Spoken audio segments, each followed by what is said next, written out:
Welcome to this Roll for Crit review. Today we will be talking about Teotihuacan, City of Gods, an expansive, intricate Euro-style worker placement game in which all the players will be taking on the roles of noble families, trying to gather resources and eventually build up their honor by worshipping the sun, temples, tracks, all kinds of exciting things. The game, you'll be moving workers, which are actually the dice in your color. The number on the value will matter on the space, and something special will happen at 6, which we'll get to later. So on your turn, you get to either pick up a die and move it up to 1 to 3 spaces, and on each board, you can either worship, which is these special locked actions to sort of lock them in there until later. The general action on the board, which each board has their own unique general action, or collect cocoa, which is pretty much the basic money of the game.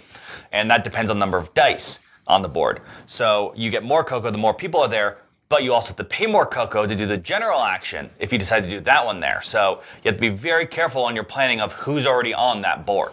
Right, and you cannot use, as you said, you do have to move. So if your die is here, you can't say, I want to do this action. You've got to plan ahead for where you want to go. There will be bonuses, for instance, if you have 2 dice on the same space, you will get usually a more powerful version of it. Yeah, and the numbers on them too, because it will look at the lowest number of them, and usually the higher the number, and the die, you have a little chart, the better the result. Right. And most of these actions as well, once you're finished, another bonus you get for them is to level up your die so that it'll be stronger on future rounds. So as we said, each board here, each mini board on this bigger board has its own action associated with it. We'll go over them briefly. 3 of them are for resource gathering, so depending on what dice you have there, you will either get wood, stone, or gold. Those are the other 3 main resources you can use for various things. There are a few more specialized actions. This one lets you advance on the Avenue of the Dead tracker, which will get you victory points in different ways. This one lets you choose one of these special options where you lock a die, and these can be randomized, and you'll get different special abilities. Usually depends on what level of die you place there. These are technology tiles. These are really strong. They will give you abilities that will actually last throughout the rest of the game after you have them. Then down here, these 2 are going to affect the pyramid in the center. That's a very big deal. They will let you add either new tiles here or these little tiles. Decorations, yes, exactly. That can go on top of other parts of it. And depending on how you match them, you'll get even more points. Yeah, there's 4 possible symbols, one that actually match each of these temple tracks, and one that's sort of a generic symbol. And for matching them, you get more bonus points. And when you match a color of one of the temple tracks, you'll actually go up in these temple tracks. These temple tracks will usually go up from either that or the worshipping I mentioned before. And they give different resources as you go up. And these little bonus tiles, which there are plenty of other ways to get on the board, which are masks maybe, which can give points between rounds, maybe more coca, victory points. They have a lot of different weird effects.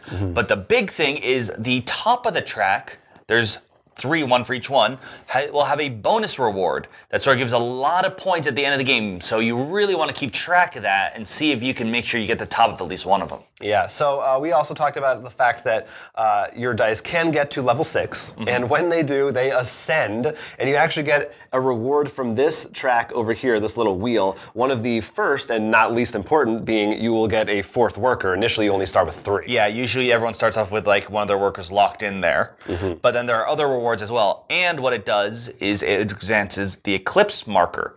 See, each round is judged by number of players and this marker. And as you move along, after you go full round of players, or if there's an advancement, you move this up, and once it hits the eclipse marker, you get 1 more round, unless you play the variant, and pretty much that's when you score points for that round, start a new round, unless it's the 3rd round. You have 3 total rounds, full rounds of the game to play. Once it's that 3rd round, you're done, you score, you see who is the best family.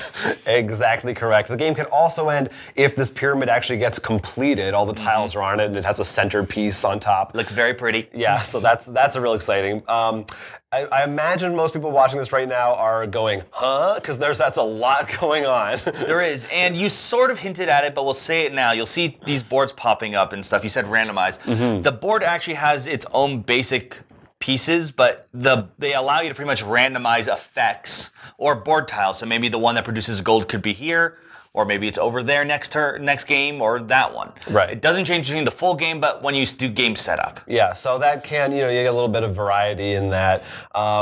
Again, it's a lot. There's a lot going on. This is definitely a heavy Euro game.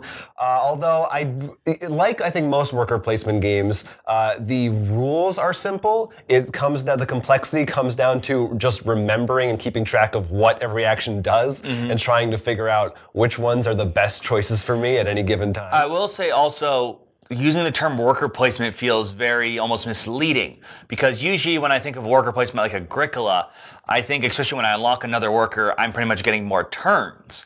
In this, because no matter what, you're only moving one worker a turn, it's less of doing more as the game progresses and more of trying to think, 5 turns ahead and like, all right, if my worker's here, what will allow me to do in 2 more turns? Yes, no, it definitely feels different, a lot different to play than most worker placement. When we first did it, of course, we always go for that 4th die, which I still think is a powerful decision to make, but it's not nearly as powerful as in other games where it feels like, I think there is a viable track where maybe you don't take that 4th die. This is definitely a game for people who really are good at planning ahead, thinking things through. There's no hidden information whatsoever. It's all out in the open, and there's no direct player interaction. But where the interaction might come in is if I think you want to go to a specific space, it's going to actually cost more if there are different colored dice there. So I might go there to dissuade you from going there or to force you to pay more. Yeah, really the interaction, I think, is that. And also, this game, I think what would be a correct term without misleading, is a point salad. Yep. And maybe some ways you could take away someone from getting a more optimal move by doing an action there, like, I'm going to take this piece, and this way you can't place 2 pieces on your turn, or something like that. Yeah, it is definitely, there's basically, on any given turn, like a dozen things you can do. Most of them will give you points. If you have the resources. If you have the resources. Yeah, and that's also kind of the way it goes, is usually you'll have like a couple turns of resource gathering and a couple turns of spending those resources. And I do think one thing that helps the game focus you is the fact that you can't choose any space you want. You have a die, you can only go 1, 2, or 3. So I kind of appreciated that. At least I had a little bit of a focus to say, I should try to do this first, because then I can do that, then I can do this. You kind of build this train in your head. The other big thing is those big goals on the temple tracks. There is a bonus point at the top that only one person can reach, but anyone can reach those 3, which are the big money ones. And it's sort of nice if you're like, all right, this game, I'm going to go for the one that rewards me for having maybe a lot of workers or high level of workers, or maybe the bonus points there. So that could also help you with a bit more focus. Yeah, same thing with the technology tiles. Maybe you get one that rewards you for using a certain space. Yeah, the technology tiles are definitely very strong. Because what happens is not only do they give you a special ability, but let's say Jonathan, the black player here, put a piece there before anyone. If I want to go there and place a piece, not only do I have to play the gold, which would usually be the cost, I'm giving Jonathan 3 points. And if we're playing with 4 people and everyone wants that technology, that's 9 points. Getting there early is definitely a way you want to go, I think. In almost any game, this is a really good tile to start out with, or board with individual tiles on it. And so even though I've been saying, I think that once you get into it, once you have a grasp of the rules and you remember what each tile does, it actually moves fairly quickly. Definitely it goes up to 4 players. More players, the longer it's going to take. But there were always still, for me at least, there's no reference card in this game. That's actually the big issue. While the iconography, I think, is pretty solid in terms of, like, once you know it, you're like, you get it. Like, you know really well. It's pretty good. But there are so many times, especially like the scoring, because I got to flip back in the book, read everything out loud, make sure I don't screw up, and make sure someone loses points. One thing that I still can't wrap my head around which it is different. There are different costs for, sometimes when you move a die, it will depend on how many workers there are, but it could also depend on which colors, and it doesn't include your worker. And include the worker you're moving. That you moved there. So maybe you already had one, so it does count that, but not your new new one, I was always second guessing which it was. I couldn't get that straight in my head. And also like this, remembering to move the round tracker is very important. Or remembering, oh, that's right, when I use a 3, something happens to me, and I did that twice and forgot. And I think so much going on. A lot of that will hopefully be mitigated the more you play it. But the one thing I want to go on, which connects to that, is the single player. There is a solo mode, and a lot of people are talking about it on Board Game Geek, and it seemed pretty positive. But when I played it, the way it works, I guess I should explain it first, is there is a Teotihuacan, I think is the name of it, and he has this little pyramid, and with one thing out, and let's say 2 things like this. He will roll 2 dice that aren't being used, which I have on the side of the table right now because I didn't bring them to the table. And you have a chart in the book once again, so no reference sheet. You have to look it up in the book. And 9, so I think that would be this tile, for example.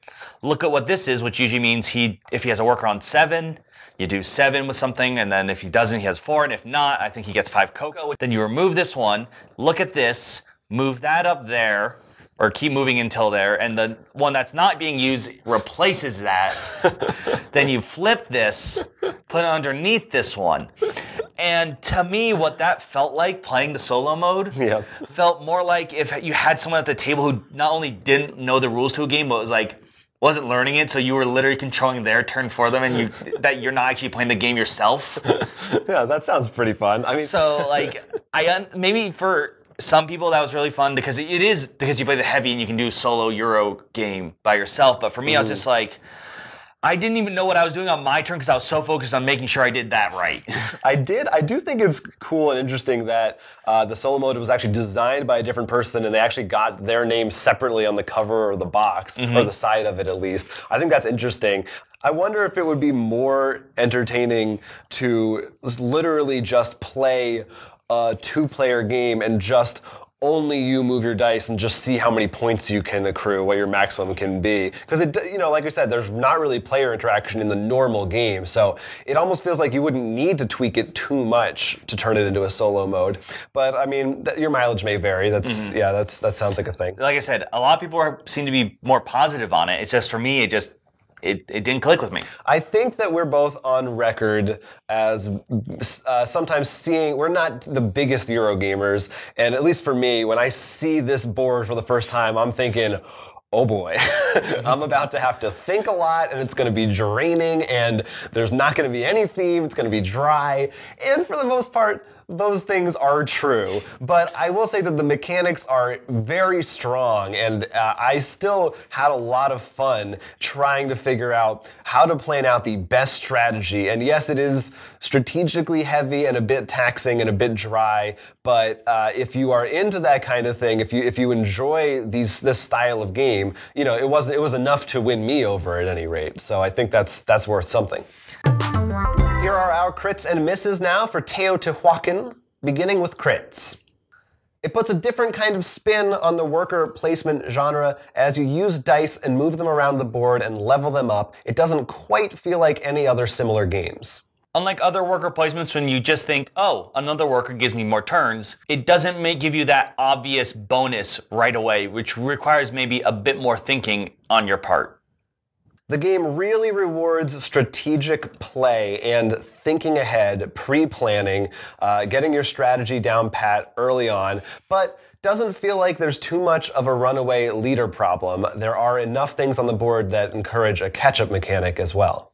There are many strategies you can do here to win, but they usually require you to give up or forget about a different part of the board where someone else can pick up the slack and to catch up to you.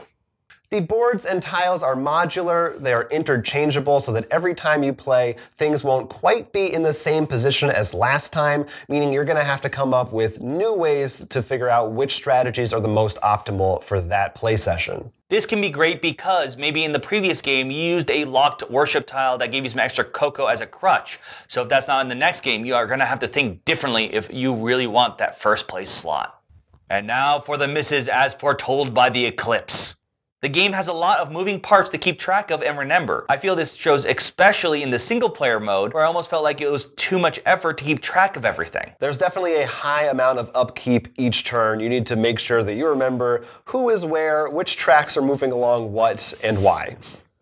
Even though I do find the iconography understandable, this does end up being a pretty dry Euro board with no actual rules written in plain English on the board. And without a reference sheet, you're going to have to go back in the book consistently to make sure you understand what each page does, make sure you're scoring correctly, and in the end, this just helps compound our first miss. I think that they did probably as good a job as they possibly could designing the layout of the board and the iconography, considering how much is going on, but not including a reference sheet. As we said, again, there's just so much to keep track of, and rules are easy to forget, especially your first few games. I wish it was just a little bit more intuitive.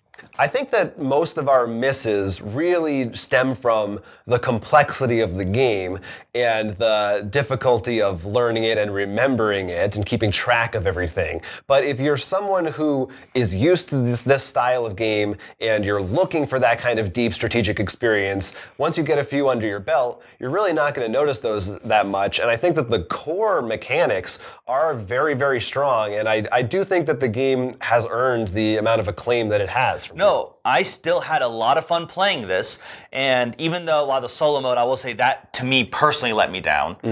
Maybe just because I have so many other games that could be solo, I'm just like, this doesn't seem worth keeping track of everything. Playing with other people was so much fun of thinking like, all right, moved 3 turns ahead. Oh my God, he just moved there. I can get so much cocoa now, you know? Yeah. And building the pyramid felt so much fun. And while I'm not probably the best person to be in terms of thinking, I can think maybe 2 turns ahead if I'm lucky, you know, not a full round ahead. I think it's a lot of fun. I think this definitely does make it easier, even for me. I'm not good at planning ahead either. I felt like, again, because the game kind of focuses you in different directions, I was able to think, well, I'm going to do this, then this. It kind of made me feel a little smarter than I am, which is always a plus. Teotihuacan, it's out there right now. A lot of people like it. A lot of people are happy about it.